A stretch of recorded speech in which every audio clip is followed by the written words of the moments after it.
آیت پڑھنا شرف حاصل کیتا۔ اس آیت کے اندر اللہ جل مجدہ الکریم خالق کائنات اللہ رب العالمین نے اپنے پیارے محبوب صلی اللہ علیہ وسلم کی شفقت و مہربانی کا ذکر فرمایا۔ حضرات گرامی، اللہ رب العالمین نے ارشاد فرمایا لَقَدْ جَاءَكُمْ رَسُولٌ مِّنْ أَنفُسِكُمْ عَزِيزٌ مَّا عَنِتُّمْ حَرِيصٌ عَلَيْكُمْ بِالْمُؤْمِنِينَ رَءُوفٌ رَحِيمٌ۔ حضرات گرامی، اللہ رب العالمین نے ارشاد فرمایا بے شک تمہارے پاس تشریف لائے تم میں سے وہ رسول جن پر تمہارا مشقت میں پڑنا گرا ہے، تمہاری بھلائی کو چاہنے والے ہیں، تمہاری بھلائی کو چاہنے والے ہیں اور مومنوں کے لیے رؤوف الرحیم ہے، یعنی کہ بہت زیادہ مہربان۔ حضرات گرامی، اس آیت کے اندر اللہ رب العالمین نے ارشاد فرمایا اے مسلمانوں، اے ایمان والو، اللہ نے ایسا محبوب بنا کے بھیجا، ایسا نبی سانو عطا فرمایا، ایسا اللہ نے اپنا محبوب عطا فرمایا کہ تیرا اپنے امتیاں نال اتنا مہربان ہے، اتنا مہربان ہے، رؤوف الرحیم ہے کہ اگر کوئی امتی پریشان ہو جائے تو پریشان ہو جاتے ہیں، اگر کوئی امتی ہونا تھا دکھیا ہو جائے تو کے اندر مبتلا ہو جائے تو نہ نبی غمگین ہو جاتے ہیں۔ حضرات گرامی، اللہ رب العالمین نے سانو ایسا نبی عطا فرمایا جڑا ہر وقت ساڈے بھلائی چاہتا ہے، ساڈے بھلائی نوں چاہتا رہا،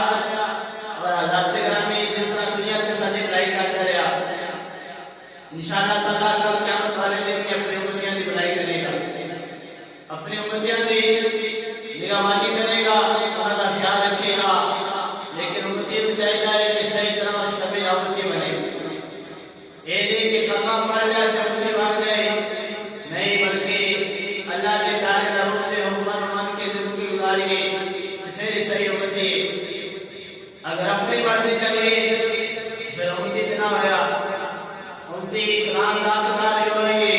کہ جناب اللہ اور اس کے رسول کے حکم من کے زندگی گزارتا ہے۔ حضرات گرامی، حضور صلی اللہ علیہ وسلم کا دربار وہ دربار ہے کہ جس دربار کے اندر حضرات گرامی اللہ رب العالمین نے ہر وقت بہاری رکھی، جہاں خزاں نہیں ہر وقت بہار ہی بہار ہے، جہاں ظلم نہیں پیار ہی پیار ہے۔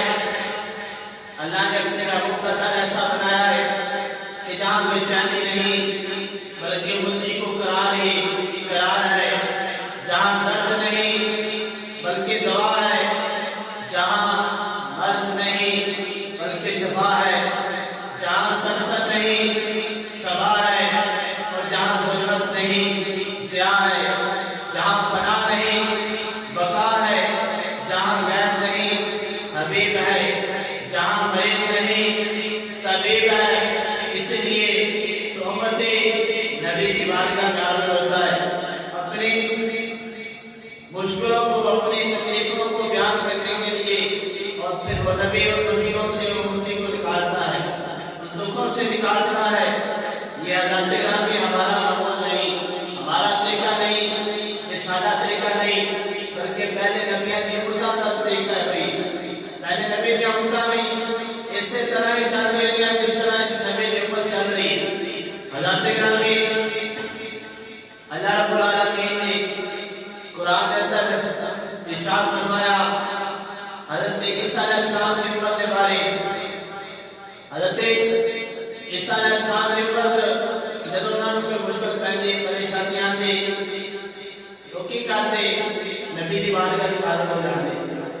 اپنی مشکلوں پریشانیاں نبی کی بارگاہ میں پیش کرتے، عرض کرتے ہیں اللہ کے نبی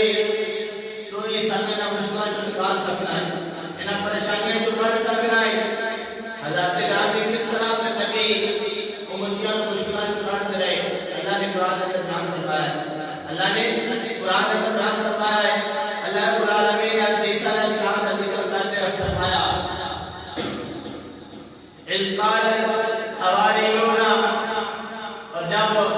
حواریوں نے عرض کی اللہ کے نبی کی بارگاہ میں یا عیسیٰ، اے عیسیٰ علیہ السلام ابن مریم، مریم علیہ السلام کے بیٹے، هل يستطيع ربك ان ينزل علينا مائدة من السماء، اے مریم علیہ السلام کے بیٹے حضرت عیسیٰ علیہ السلام، ہم آپ کی بارگاہ میں حاضر ہوئے ہیں، آپ کی بارگاہ میں عرض کرتے ہیں کہ آپ رب کی بارگاہ میں عرض کریں، رب کی بارگاہ میں یہ عرض کریں کہ اللہ ہمیں آسمانوں سے کھانا اتار، دسترخوان اتار، اور اس دسترخوان پر کھانے کی چیزیں ہوں۔ حضرت گرامی نبی نے جب سنا تو یہ نہ فرمایا کہ میرے امتیوں آسمانوں سے کیسے دسترخوان اترے گا، آسمانوں سے کیسے کھانا آئے گا، کھانا تو ہمیں زمین میں تلاش کرنا پڑے گا، زمین سے کھانا ڈھونڈنا پڑے گا یا خود چیزیں اگانی پڑے گی، کھانا تو زمین میں ہے، آسمانوں سے کیسے آئے گا۔ حضرت گرامی امتی بھی جانتے تھے، امتی بھی جانتے تھے کہ نبی کی بارگاہ میں جب ہم اپنی پریشانی پیش کریں گے نبی ہمارا کوئی نہ کوئی حل نکالے گا، کوئی نہ کوئی سبب بنائے گا۔ حضرت گرامی پھر اس نبی نے امتیوں کو ٹھکرایا نہیں بلکہ سینے سے لگا لیا، ان کی فریاد کو سنا اور سن کے رب کی بارگاہ میں عرض کی اے رب العالمین میرے یہ امتی میری بارگاہ میں آئے ہیں، تجھ سے مانگ رہے ہیں اے اللہ میرے وسیلے سے انہیں دسترخوان اتار، کھانا اتار ان کے لیے تاکہ آسمانوں سے اترا ہوا کھانا کھائیں۔ اللہ نے بھی کام بھی فرمایا۔ حضرت گرامی امتی ڈرٹ مانگتے تو شاید انکار ہو جاتا، امتی ڈرٹ نام سے مانگتے کہ اللہ سارے واسطے کھانا واسطے چیزیں اتار تو شاید انکار ہو جاتا، لیکن اب مانگنے والا کون ہے؟ اللہ کا نبی، اللہ کا نبی عیسیٰ علیہ السلام، مانگنے والا اللہ کا نبی۔ پھر اللہ رب العالمین اپنے نبی کی داد رکھتے ہوئے امتیوں کی فریادیں پوری کرتا ہے، امتیوں کی مشکلیں حل کرتا ہے۔ حضرت گرامی اللہ کے نبی عیسیٰ علیہ السلام نے رب کی بارگاہ میں جب عرض کی اے مولا اے پروردگار عالم میرے امتی تیرے نیک بندے مجھ پر کلمہ پڑھنے والے یہ پریشانی یہ مشکل لے کے میری بارگاہ میں حاضر ہوئے ہیں، اے اللہ کھانے کے لیے کوئی چیز نہیں، مولا کو تو سب کے حالوں کو جانتا ہے، سب کے دلوں کو جانتا ہے، سب سے تیری بارگاہ میں سب مانگتے ہیں، اے مولا میرے امتی میری بارگاہ میں آئے ہیں تاکہ مجھے وسیلہ بنا کے تیری بارگاہ سے مانگیں، تو اللہ نے کہا نہ فرمایا بلکہ نبی کے وسیلے کو مانگتے ہوئے، نبی کے التجا کو سنتے ہوئے اللہ نے اپنے نبی کے امتیوں کی فریادوں کو پورا کیا اور آسمان سے کھانے پکے ہوئے زمین پر اترے۔ حضرت گرامی ان کھانوں کا ذکر اللہ نے قرآن میں فرما دیا ہے، اور جو انکار کرے وہ کافر ہے، جو انکار کرے وہ کون ہے؟ کافر، کیونکہ قرآن کا انکار کرنے والا کافر ہے، اور اللہ نے اس کا ذکر قرآن میں بیان کر کے بتا دیا قیامت تک آنے والے مسلمانوں کو اے نبیوں کے کلمہ پڑھنے والے نبی کے امتی یہ ایسا گھر ہے نبی کا جہاں خزاں نہیں بلکہ باہر ہی باہر ہے، جہاں رات نہیں بلکہ عطا ہی عطا ہے۔ حضرت گرامی اس دربار میں یہ عمل صحابہ کرتے رہے کہ اس دربار میں حاضری دیتے رہے، دربار سے جا کر اپنی حضرات گرامی یہ تو ایک حوالہ ہے، دوسرا حوالہ بھی دیکھ لیں، پھر صحابہ کا عمل بیان کریں گے کہ صحابہ کس طرح نبی کی بارگاہ میں حاضر ہوتے رہے۔ حضرات گرامی اللہ نے قرآن میں ایک اور جگہ پر ارشاد فرمایا، یہ تو حضرت عیسیٰ علیہ السلام کی حوالہ تھا کہ ان کی امتی پریشانی میں کیا کرتے، رب کو پکار دیا نبی کی بارگاہ میں حاضر ہوتے۔ آپ حضرت موسیٰ علیہ السلام کی امت کا حال دیکھیں، جب حضرت موسیٰ علیہ السلام کی امت پر پریشانی آئی تو انہوں نے کیا کیا، نبی کے در کو چھوڑ کے، نبی کے در کو چھوڑ کر رب کے در کی طرف گئے یا نبی کے در کی طرف آئے۔ حضرات گرامی اللہ نے اس کا حوالہ بھی قرآن میں بیان کر کے قیامت تک آنے والے مسلمانوں کو بتا دیا، جب حضرت عیسیٰ علیہ السلام کی امتی پریشان ہے، پینے کے لیے پانی نہیں، پیاس سے تڑپ رہے ہیں، پیاس سے جانور ہلاک ہو رہے ہیں، بچے مر رہے ہیں، نوجوان بزرگ پیاس کی وجہ سے ہلاک ہونے کے قریب پہنچ چکے ہیں، تو اس امتیوں نے کیا کیا، اللہ کے نبی موسیٰ علیہ السلام کی بارگاہ میں حاضر ہوئے، عرض کی اے اللہ کے نبی، اے اللہ کے نبی آپ کے سامنے ہی ہے کہ پیاس سے ہمارا کیا حال ہو گیا، جانور ہلاک ہو رہے ہیں، جانوروں نے دودھ دینا چھوڑ دیا، جو دودھ دیتے تھے اور جو زیادہ کمزور سے وہ ہلاک ہو رہے ہیں۔ اسی طرح جو بچے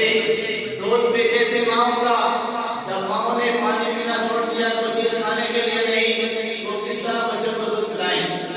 بچے بھی پیاس سے ہلاک ہو رہے ہیں، بزرگ جب سے رہا نہیں جاتا پانی کے بغیر، اے اللہ کے نبی ان کی بھی حالت بہت زیادہ خراب ہے، اللہ کی بارگاہ میں آپ دعا کریں، اللہ ہمارے لیے پانی کا بندوبست کرے، پانی عطا کرے۔ حضرات گرامی اللہ نے اس حوالے کو قرآن میں اس طرح بیان فرمایا، وَإِذِ اسْتَسْقَىٰ مُوسَىٰ لِقَوْمِهِ فَقُلْنَا اضْرِبْ بِعَصَاكَ الْحَجَرَ۔ حضرات گرامی اللہ رب العالمین نے قرآن میں فرمایا، وَإِذِ اسْتَسْقَىٰ مُوسَىٰ لِقَوْمِهِ، جب موسیٰ علیہ السلام کی قوم نے آ کے نبی کی بارگاہ میں کر کے التجا کے رب کے نبی کی بارگاہ میں آ کے اپنی خواہش کا اظہار کیا، اپنے مشکل کا، اپنی پریشانی کا نبی کی بارگاہ میں اظہار کیا، تو فَقُلْنَا اضْرِبْ بِعَصَاكَ الْحَجَرَ، تو اللہ رب العالمین نے نبی کی طرف ارشاد فرمایا، اے نبی اپنے امتیوں کی فریاد کو رد نہ کرنا، ان کو دعوت کر دینا، انہیں منع نہ کرنا، یہ نہ کہنا کہ مجھ سے تم پانی مانگتے ہو اور ہم سے پانی مانگو، نہیں بلکہ اے اللہ کے نبی، اے میرے پیارے نبی، اے موسیٰ علیہ السلام سے ہاتھ میں تمہارے ڈنڈا ہے، اس ڈنڈے کو پتھر کے اوپر مارو تو اللہ رب العالمین تمہیں اس پتھر سے پانی عطا کر دے گا۔ حضرات گرامی تو پھر امتیوں کی جب نبی کی بارگاہ میں مشکلیں حل ہوئی، پریشانیاں دور ہوئی، تو پھر کیوں نہ امتی پکارے، کیوں نہ امتی کہے کہ ہمارے مشکل کشا اللہ کے نبی، ہماری حاجت روا اللہ کے نبی، ہماری مشکلوں کو دور کرنے والے اللہ کے نیک بندے۔ حضرات گرامی اس لیے تو امتی پکارتے ہوں گے، امتی نبی کی بارگاہ میں آ کے یہی پکارتے ہوں گے، کھلے کوئے دیکھ کے غمات مارے آ گئے، کھلے کوئے دیکھ کے غمات مارے آ گئے، سو دلان دیا مہربان، سو دلان دیا مہربان، دردان مارے آ گئے، سو دلان دیا مہربان، دردان مارے آ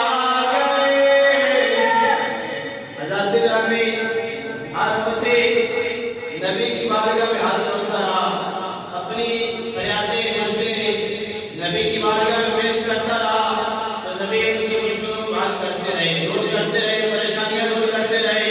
حضرات گرامی یہ تو قرآن کے دو حوالے جو میں نے پہلے بیان کیے، قرآن میں پہلے آیت کریمہ کے اندر میں نے ارشاد فرمایا، اللہ رب العالمین کا فرمان ہے، اللہ رب العالمین نے ارشاد فرمایا میں نے اپنے محبوب کو ایسا نبی بنا کے بھیجا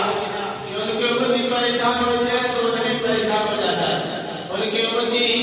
دکھ میں مبتلا ہو تو نبی غمگین ہو جاتے ہیں، ان کے نبی اپنے امتیوں کی حالت دیکھ کر برداشت نہیں کرتے، اپنے آپ کو پریشان کر لیتے ہیں۔ اللہ نے ایسا نبی ہم کو عطا فرمایا، ایسا نبی ہم کے لیے، ہمارے لیے اللہ نے اپنے محبوب کو ایسا نبی بنا کر بھیجا۔ حضرت گرامی اسی طرح صحابہ بھی حضور صلی اللہ تعالیٰ علیہ وسلم کی بارگاہ میں حاضر ہوتے رہے۔ جنگ احد کا واقعہ ہے، حضرت قتادہ رضی اللہ تعالیٰ عنہ آپ کے بارے میں ہے کہ آپ جنگ احد میں کافروں کے ساتھ جنگ لڑ رہے تھے۔ جنگ لڑتے لڑتے معاملہ یہ ہوا کہ سامنے سے تیر آیا اور صحابی رسول حضور کے غلام حضرت قتادہ رضی اللہ تعالیٰ عنہ کی آنکھ میں لگا۔ تیر لگنے کی وجہ سے آنکھ باہر آ گئی۔ جب آنکھ باہر آئی وہ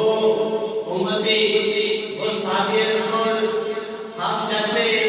گنہگاروں کے لیے، ہم جیسے امتیوں کے لیے ایک رہنمائی کا ذریعہ، ایک طریقہ جو ہمیں بتانا چاہتے تھے وہ یہ تھا کہ وہ حضرت قتادہ رضی اللہ تعالیٰ عنہ صحابی رسول اس آنکھ کو لے کے نبی کی بارگاہ میں حاضر ہو گئے۔ نکلی ہوئی آنکھ کو لے کے نبی کی بارگاہ میں جب حاضر ہوئے، عرض کی اے اللہ کے نبی، اے اللہ کے نبی، لڑتے لڑتے کافروں کی طرف سے تیر آیا ہے اور وہ تیر سیدھا میری آنکھ میں لگا ہے جس وجہ سے میری آنکھ باہر آ گئی ہے۔ اے اللہ کے نبی میری اس بیماری کو دور کرے اور آپ کی بارگاہ میں دعا کریں کہ اللہ میری اس تکلیف کو دور کر دے، میری اس تکلیف کو دور کر دے تاکہ میں اور زیادہ دم لگ سکوں۔ آنکھ کا درد ہو تو آدمی کس طرح لڑ سکتا ہے؟ صحابہ کی تو ایک بار سے کیا حضور صلی اللہ تعالیٰ علیہ وسلم کے لیے، دین کے لیے، اسلام کے لیے اپنی جانیں قربان کرتے رہے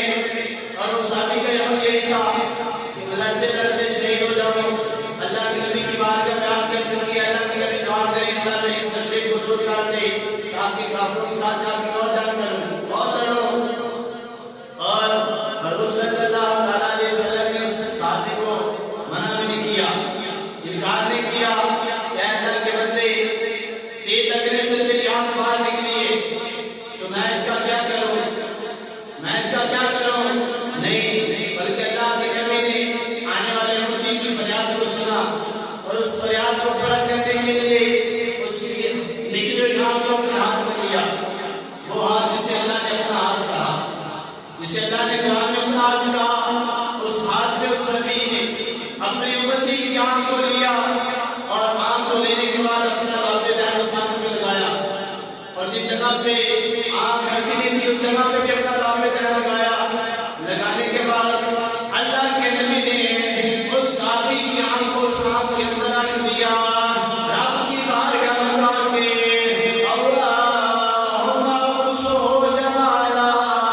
اے اللہ تیرے اس بندے دی آنکھ جنگ کرنے باہر نکلی ہے، اے اللہ اس دی آنکھ کو سے عطا فرما، ان یہ تکلیف کو دور فرما۔ اللہ رب العالمین کی بارگاہ سے نبی نے انتظار کیے تھے، اے اللہ اس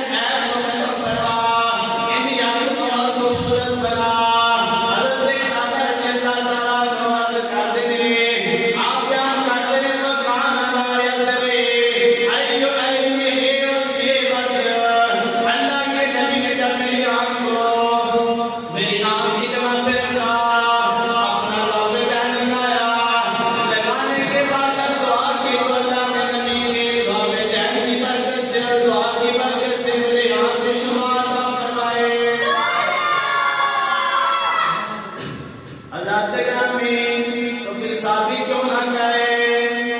دکان دیوارے آ گئے کلے بوئے دیکھ کے کمال مارے آ گئے کلے بوئے دیکھ کے کمال مارے آ گئے سود نہ دیا مہربان دردان مارے آ گئے حضرات گرامی جب کوئی تکلیف آتی ہے پریشانی آتی ہے ادو ہی آدمی کا باہر نکلتا ہے ادو ہی کوئی پریشانی دور کرنے واسطے علاج کا تلاش کرتا ہے حضرات گرامی جو لوگ نہیں مانتے اس گل کو نہیں مانتے حضرات گرامی کو بھی اس گل کو مانتے ہیں کہ جب بیمار ہو جائیے کسی ڈاکٹر کو جانا پڑتا ہے دوائی لانی پڑتی ہے پھر شفا ملتی حالانکہ تو شفا دے والی ذات رب دی شفا دے والی ذات رب دی بیمار ہو جائیے سانو چاہیے اس ڈاکٹر کو نہ جائیے بلکہ رب دی بارگاہ سے دعا کریے کہ اللہ شفا دے دے اگر آدمی اس طرح ڈاکٹر کو نہ جائے دوائی نہ کرے اس سے طرح ہلاک ہو جائے تو اس طرح اپنی جان خود ہلاک کرے اللہ نے حکم دیتا ہے نبی نے فرمایا ہے کہ میرے امتیوں کو تو کوئی تکلیف ہو جائے اس تکلیف کو دور کرنے والے کو جایا کرو اگر تسی بیمار ہو تو ڈاکٹر کو جایا کرو ابھی ثواب ہے سنت ہے دوائی لانا کے لیے نبی کی سنت ہے اگر سنت سمجھ کے دوائی لاؤ گے تو دوائی کا بھی ثواب عطا کرے گا حضرات گرامی اگر دوائی کا شفا مل جائے یہ نہیں کہنا ہے کہ صرف اس میڈیسن کا شفا ملی بلکہ کہنا ہے کہ اللہ نے میری شفا کے اندر رکھی تھی اس دوائی کے اندر میری شفا رکھی تھی میری رب نے میرے اندر مثال دی تھی اللہ نے میری شفا اس کے اندر رکھی تھی اللہ نے میری شفا اس کے ذریعے مقرر کرتی تھی اور اس شفا بھی رب نے سر کے ملی حضرات گرامی وہ بھی لوگ مانتے نہیں کہ بیمار ہو جائیے کہ ڈاکٹر کو جائیے کہ ڈاکٹر شفا دے دیتا ہے ہاں اگر کوئی بنیادی کام ہوئے کوئی وکالت والا کام ہوئے پریشانی والا کام ہوئے وکیلان دے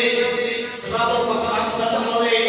تو آدمی کا وکیل کو تلاش کرتا ہے وکیل کو سہارا بناتا ہے اور اس وکیل کے ذریعے وہ اپنی مشکل کو حل کر لیتا ہے پریشانی کو حل کر لیتا ہے اور اس طرح کوئی سرکاری افسر ہوئے کسی بھی کوئی چیز چاہیے یا حاجت مند ہوئے یا کسی جو سرکاری افسر کی سفارش کی ضرورت ہوئے